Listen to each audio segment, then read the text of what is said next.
esté con ustedes. Lectura del Santo Evangelio según San Marcos.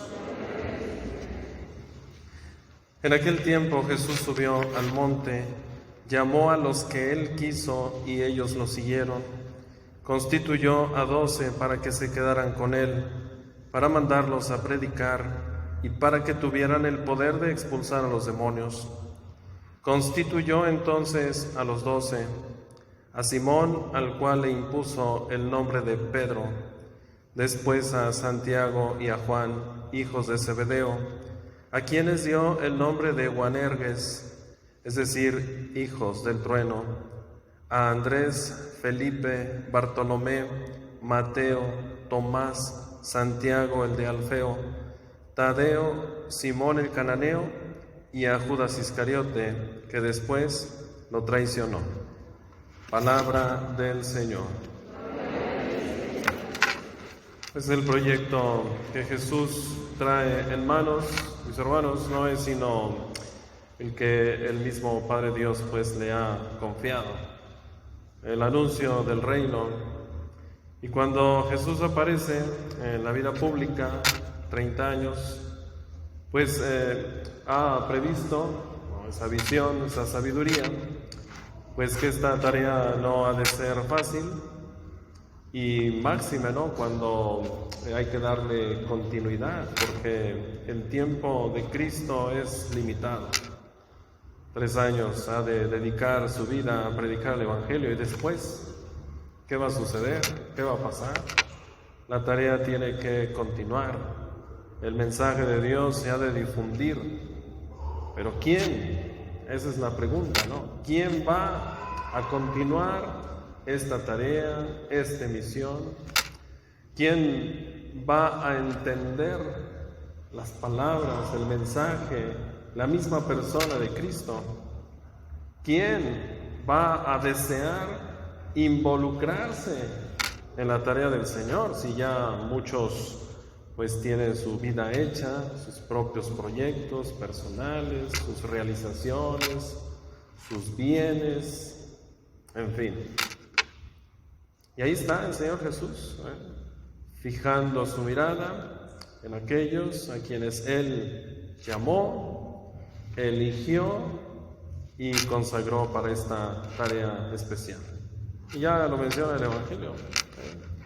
Y aquellos que sobre quien Cristo ha puesto sus ojos, mis hermanos, no han dudado ni un instante en renunciar a sí mismos para seguir a Cristo. ¿Qué vieron en Él? ¿Qué escucharon de Él? ¿Qué ha sido lo que ha llegado al corazón y les ha cautivado? De tal manera que ha decidido Cristo formar con ellos una comunidad, la comunidad de los discípulos, que todos los días, digamos a cada momento, se han de sentar a los pies del Maestro para contemplarle, para escucharle, para entender su mensaje y sobre todo para irse convenciendo, ¿no?, de la tarea que el Señor Jesús posteriormente les ha de encomendar. ¿Para qué llamó entonces Cristo a sus discípulos? Llamó a los que Él quiso para que se quedaran con Él. Entonces, el discípulo logra entender la identidad y la pertenencia a Cristo Jesús. A nadie más le pertenecemos más que a Él. Por tanto, tarea ha de ser de estar siempre junto a Él. Y a pesar de las dificultades y las adversidades que se presentaron en el caminar de Cristo Jesús, que no fue nada fácil la tarea, pues ahí están los discípulos, ¿no? Estar con Él, seguirle y sobre todo es ser conscientes de esta tarea que el Señor Jesús va a encomendarles: la predicación y la evangelización, la continuidad en el mensaje del reino de Dios. Y es una tarea que hoy por hoy Dios sigue encomendando a la Iglesia, y a ti y a mí nos sigue llamando todos los días. Por nuestro nombre nos ha llamado a la existencia para que permanezcamos con Él, pero no en una vida pasiva, La vida cristiana de ninguna manera significa pasividad, sino acción, actividad. Y una persona debe invertir el tiempo, ¿no?, que tiene de vida, pues para ganar el cielo. Así se maneja, ¿no?, en la parte económica en el mundo. Si inviertes, ganas. Y si no inviertes, pues no ganas. Las cosas de Dios, digamos, ¿no?, haciendo una analogía, pues si también invertimos en las cosas de Dios, ¿no?, en la propia vida, siendo obedientes y cumpliendo lo que Dios nos pide, una inversión que nos va a asegurar la salvación, ganarlo todo, la vida eterna. Pero si no invertimos, nuestra vida queda infecunda y por tanto, pues ¿qué respuesta vamos a darle a Dios? Si ni siquiera hemos estado con Cristo, porque no le conocimos, menos permanecer con Él, porque si no le conocemos, no hay identidad y no hay pertenencia. La historia nuestra es reconocer que Cristo nos ha llamado como a los discípulos para que estuviéramos con Él. Y así como ellos, formar una comunidad de vida y de amor. Es decir, habiendo pertenecido a la Iglesia Católica por el Santo Bautismo. Ahí está la identidad, ahí está la pertenencia.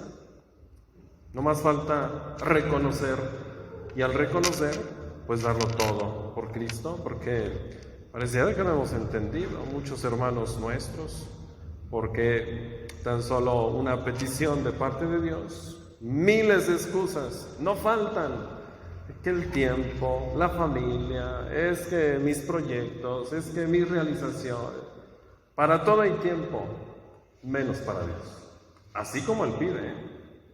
Creo que en ello siempre hemos insistido y también uno debe de incluirse, porque a veces a Dios viene la satisfacción en uno porque a Dios le doy lo que yo creo debo darle, lo que yo considero que es lo que Dios me pide.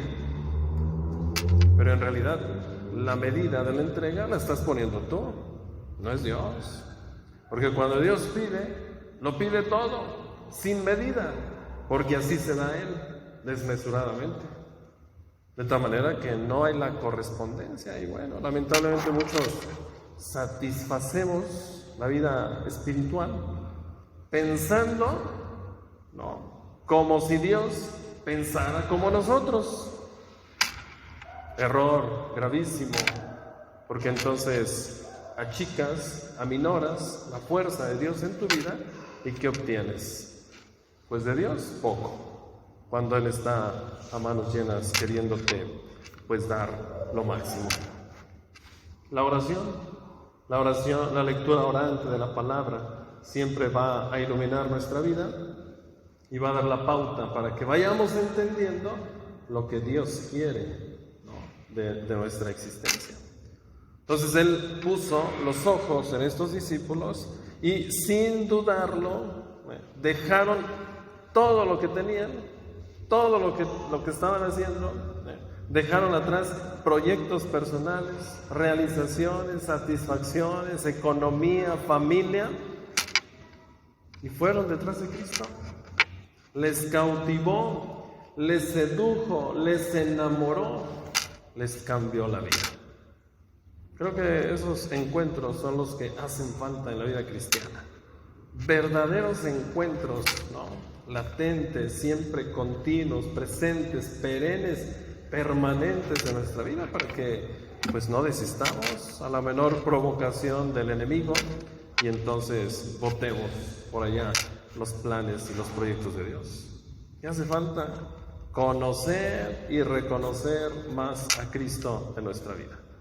Y habiéndolo hecho, permanecer con Él, estar con Él, para que entonces no demos cabida a otros intereses, otros menesteres, otras diligencias, otras empresas que en nada nos benefician para lograr la vida eterna. Bueno, serán satisfacciones personales, pero no lo que Dios espera de nosotros. Y al final, pues termino diciendo, bueno, la vida es corta y la vida se nos va en un abrir y cerrar de ojos. Y si no hacemos por lograr o atesorar la salvación, la vida eterna, pues al final de nuestros días, ¿en qué vamos a poner la confianza? Si no es en este paso que hemos de dar para alcanzar la salvación, la eternidad, la persona divina, Cristo Jesús. Hacia allá, mis hermanos, nuestros pasos, invirtamos el tiempo y la vida en hacer lo que Dios nos pide, pero hay que escuchar lo que Él pide, no lo que yo creo que Él me pide. Ese es el error, pues, ¿no? Lo que yo creo que Él me pide, no, ha de ser lo que Él me pide. Y si esto implica sacrificio, desgaste, si implica hacer a un lado los proyectos personales con tal de realizar los que el Señor me propone, me pide, pues bien vale la pena, porque entonces estaré ganando la salvación. Ahí está una tarea. También nos ha llamado por nuestro nombre a cada uno de nosotros, ha puesto sus ojos sobre nosotros, nos ha elegido y quiere que cada uno de nosotros continuemos esta obra que en aquel entonces dejó a los apóstoles y que a través de los tiempos y por gracia dentro de la Iglesia Católica como bautizados, pues también nos toca y nos corresponde llevar a cabo esta tarea. Que así sea. Te presentamos.